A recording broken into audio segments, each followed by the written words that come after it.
멍 리넛 코코넛. 안녕하세요. 오늘은 아들이 초등학교에 가는 것에 대한 이야기를 나누려고 합니다.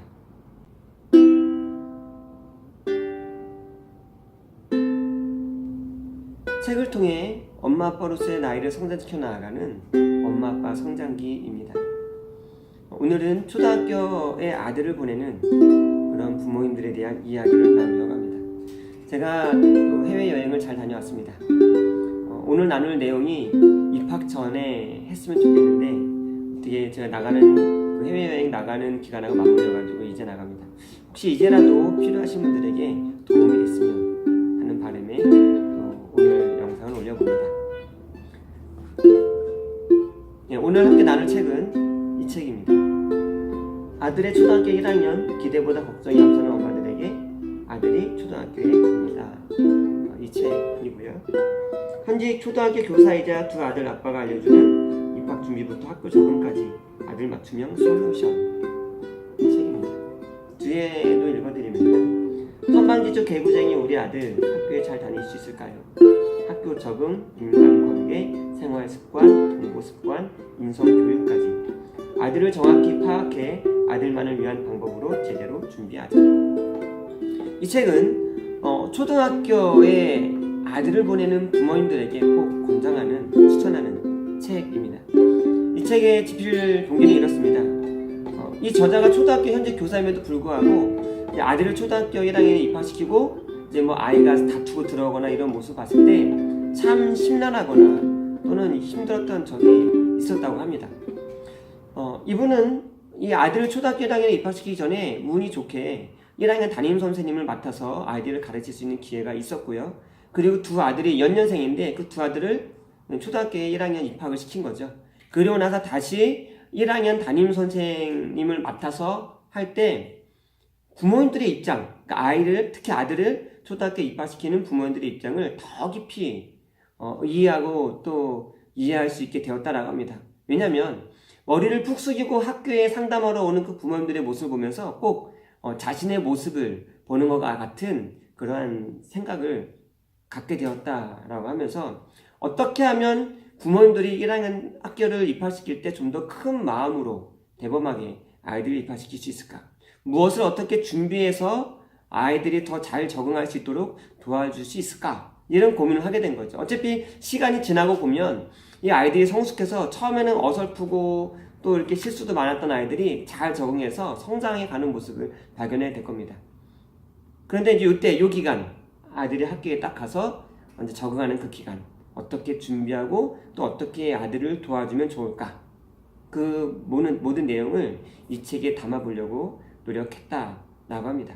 그래서 왜 누군가가 옆에서 먼저 경험했던 것들을 우리가 같이 이야기를 나누게 되고 듣게 되고 알게 되면 조금 더 덜 놀라고 조금 더 현명하게 아들을 도와줄 수 있는 부모가 될 수 있지 않을까라는 기대감에 이 책을 집필했다고 합니다. 이 책의 구성은 이렇습니다. 1장에서는 초등학교 1학년 아들 그리고 엄마 선생님 이게 1장의 제목이 타이틀이에요. 그래서 초등학교 1학년에 입학하는 이 아이들의 상황 그리고 심리적인 상태 이런 것들을 다루고 있는데요. 이 유치원 어린이집과 초등학교와의 가장 큰 차이는 유치원 어린이집은 선생님들이 다 해주잖아요. 챙겨주는데 초등학교 때부터는 아이들 스스로 할 수 있도록 교육한다고 합니다. 근데 이때 자칫 잘못하면 부모님들이 마마보이로 아이를 키울 수 있다는 거예요. 아이들 스스로 할 수 있도록 아이를 믿고 선생님을 믿고 맡겨서 아이들 스스로 할 수 있게 하는 그 교육이 잘 이루어질 수 있도록 해주는 것이 중요하고요. 그리고 또 이 아이들은 어린이집이나 유치원에 있을 때는 막 힘들면 눕기도 하고 화장실도 자유롭게 왔다 갔다 하는데 초등학교에 가면 화장실도 쉬는 시간에 그리고 피곤하다고 책상에 앉아서 공부하다가 바닥에 누울 수는 없잖아요. 그래서 이런 큰 상황 변화 속에서 아이들이 적응을 해야 하는데 스스로 잘 적응할 수 있도록 아이를 믿어주고 담임 선생님을 믿어줄 수 있는 이런 게 필요하다라고 합니다. 그래서 이 아이의 상황과 그리고 이 아이의 어떤 환경들에 대한 이야기를 하고 있고요. 그리고 엄마에 대한 부분을 이야기하고 있어요. 엄마들이 초등학교 아이를 입학시켜주고 나서 많이 고민하고 또 많이 실수하는 부분들을 다루고 있고요. 그리고 선생님의 상황과 그리고 이 선생님의 입장들에 대한 이야기를 하고 있습니다. 그래서 이 책의 1장을 보면 선생님들이 그런 상황이고 그런 입장이구나 라는 것을 또 알게 되겠죠.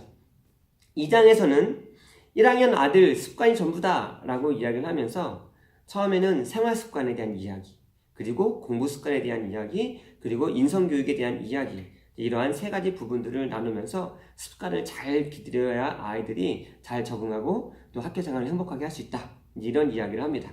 3장에서는 성숙한 부모 그리고 성장하는 아들, 이런 이야기를 합니다. 우리 아들이 왜 그럴까, 이 부분을 다루면서 그 아이들의 상황들을 이야기해 주고요.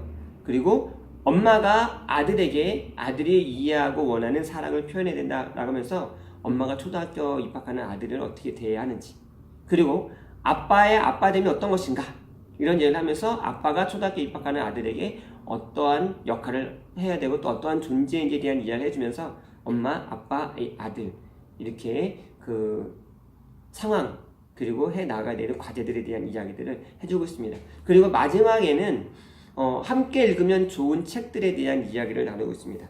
함께 읽으면 좋은 책들에 대한 이야기를 마지막 부분에 소개하고 있고요. 또 이 책의 특징 가운데 하나는 1학년 엄마들을 위한 육아 팁이 있습니다. 그래서 그 매 단원마다 1학년 엄마들을 위한 육아 팁이 있는데 보면은 상당히 유익합니다.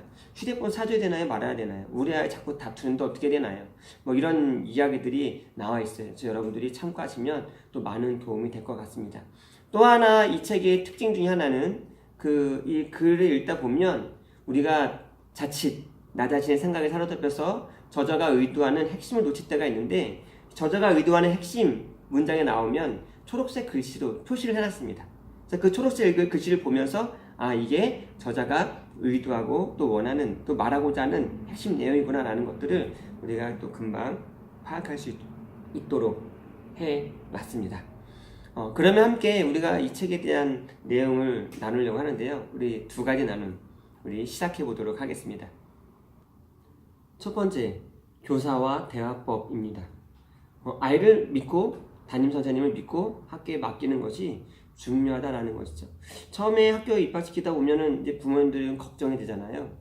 그 근심도 생기고, 그리고 담임 선생님과의 신뢰관계도 잘 쌓여지지 않았고, 과연 내 아이는 잘할 수 있을까, 잘 적응할 수 있을까, 남에게 뒤처지는 건 아닌가, 이런 생각이 있을 때 자칫 잘못하면 우리가 당황스러울 만한 또는 후회할 만한 일들을 만들 수 있다는 것입니다.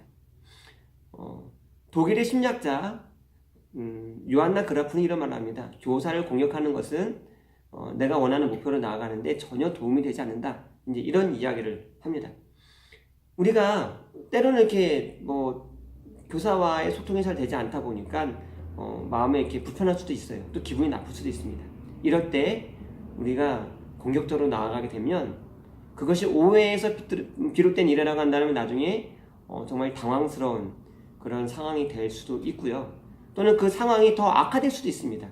그리고 교사도 사람인지라 그렇게 상처를 받으면 이 아이 수업 준비하고 생활 지도하는 것에 에너지를 쏟아부어야 되는데, 이 부모님과의 이 감정 다툼에 이 에너지를 쏟아붓게 되어지면 아이 수업 준비 그리고 아이들 생활 지도에 아무래도 악영향이 끼칠 수밖에 없다라는 것이죠. 그래서 우리는 무엇이 정말 우리 아이를 위한 일이고 또 현명하고 합리적인 방법인가에 대해서 함께 생각해 볼 수 있어야 됩니다. 이 책의 저자는 이런 말을 합니다. 상황과 감정을 분리해서 합리적으로 교사와 대화를 하라라고 이야기하고 있어요. 우리가 교사와 대화할 때 상황, 이런 상황인데 감정이 앞서다 보면 감정으로 이 교사에게 이야기할 수 있습니다. 근데 이렇게 되면 우리가 말하고자 했던 부분들을 교사와 잘 소통하기가 힘들어요. 감정이 섞이다 보니까 의사전달도 제대로 되지 않고 또 교사는 또 마음의 상처를 받고 힘들어하게 되어지죠. 그러다 보니까 상황과 이 감정을 분리해서 감정은 내려놓고 상황을 교사와 이야기해서 합리적으로 그 문제를 풀어가는 게 중요하다. 그래야 자신의 아이가 교육적으로 또 발전해 나아갈 수 있고 지도할 수 있게 된다라고 이 책의 저자는 이야기하고 있습니다. 두 번째, 공부 지도법입니다. 이 책에 좋은 내용들이 너무나도 많이 있습니다.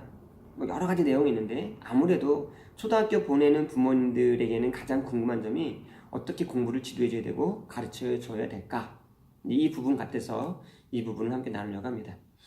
이 책의 저자는 이런 말합니다. 아이가 학교 가서 배울 내용을 미리 안다면 잘 도와줄 수 있고 잘 지도해 줄 수 있다라고 이야기합니다. 아이가 무엇을 배울까? 어떻게 배울까? 과목은 어떤 것이 있을까? 저희 때랑은 많이 달라졌습니다.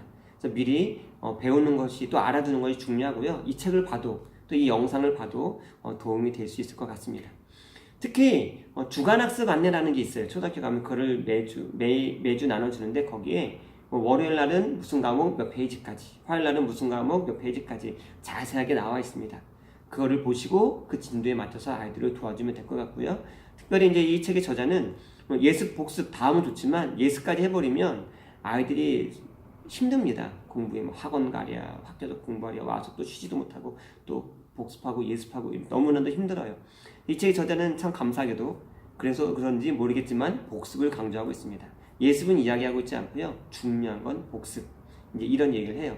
그러면서 하는 얘기가 예습을 해가면 학교에서 배우는 수업 시간이 재미가 없고 지루해질 수 있고요. 수업 태도가 나빠질 수 있다고 합니다. 뿐만 아니라 아이들은 또 그만큼 지칠 수도 있죠. 그래서 여러분 복습이 중요하다는 거, 예습보다 복습이 더 중요하다는 거 또 여러분들이 참고해 주시고요. 초등학교는 가면 이런 내용들을 배웁니다. 국어, 수학, 그 초등학교 3학년 때부터는 영어, 그리고 바른 생활, 슬기로운 생활, 즐거운 생활 이렇게 해서 그러니까 1학년 때는 국어, 수학, 바른 생활, 슬기로운 생활, 즐거운 생활 5건을 배우고요. 플러스 창의적인 그런 체험, 흔한 말 줄여서 말하면 창체 해서 6과목, 이렇게 6과목을 배워요. 이 창체는 아이들 입학 초기에 어떻게 학교를 적응해야 되는지, 그리고 안전교육, 하다못해서 화장실은 어떻게 가야 하고 이용해야 하는가라는 내용까지 자세하게 거기 학교 생활에 대한 이야기들을 나누고 있습니다. 그리고 한 3주, 4주 정도 그 이야기를 나누고 그리고 나서부터 이제 본격적으로 국어, 수학, 그리고 이제 슬기로운, 즐거운, 바른 생활에 대한 과목들을 배우게 되는데요. 그러면 우리 하나하나 한번 나눠보도록 하겠습니다. 어떻게 또 이 학습을 도와줘야 되는가? 국어는 어떻게 도와줘야 되는가? 우리가 보통 이 아이들을 교육시키기 위해서 학교 가기 전에 한글을 열심히 띄게 합니다. 그리고 학교 가서도 이제 한글을 완벽하게 하기 위해서 하는데 이 책의 저자는 그런 말을 하고 있어요. 1학년 1학기 때는 한글 익히는데 이제 전력을 한다고 합니다. 그러니까 1학년 1학기 때는 아무래도 한글을 집에서 학습을 익힐 수 있도록 도와주는 게 중요하다라고 이야기하고 있고요. 학교 가기 전까지는 한글을 익히게 하기보다는 한글에 많이 노출시켜주라고 합니다. 많이 노출시켜주라는 거예요. 어떻게 해야 노출되는가? 책을 많이 읽어주는 거죠. 책을 많이 읽어주는 거. 그러면서 하는 얘기가 책을 읽어주지 않고 한글만 가르치려고 하면 그럼 아이가 국어에 대한 거부감을 가질 확률이 더 높아진다고 합니다. 그래서 여러분 한글을 많이 읽혀주는 거, 책을 많이 읽어주는 거 이게 중요하다라는 이야기를 하고 있어요. 근데 요즘에는 어린이집이나 유치원에서 이미 초등학교 가기 전에 한글을 대충 다 띄고 가지 않습니까? 그래서 특별하게 집에서는 한글을 가르치는 거 하기보다는 글을 많이 읽어줘서 한글이 재밌다, 그리는 게 재밌구나, 나도 이 재밌는 책을 읽고 싶다 라는 마음을 가질 수 있도록 동기부여해 주는 게 중요한 것 같고요. 그리고 혹시 내 아들이 초등학교 입학을 했는데도 한글을 잘 모른다 그러면 1학기 때 한글 연습하는 것을 집중적으로 다루고 있으니까 집에서도 그 부분을 1학기 때 집중적으로 도와주는 게 또 필요할 것 같다라는 생각을 개인적으로 해보기도 합니다.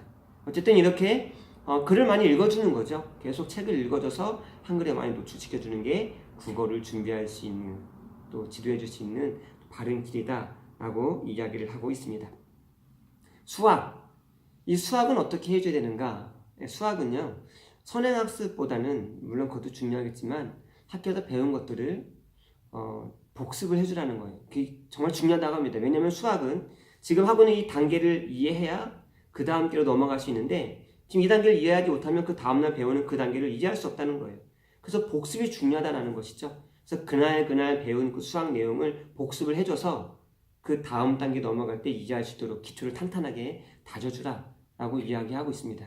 그리고 이제 이 초등학교 1학년 이 아이들은 어떤 사물이나 도구를 이용해서 익히는 그런 발달 단계라고 합니다. 수학을 계산할 때 손가락 쓰잖아요.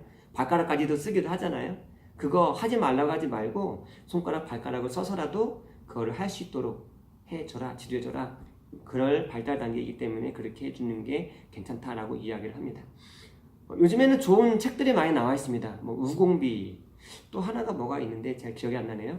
그 아이들 그 초등학교 교과서 진도에 맞춰서 나온 그런 문제집이죠.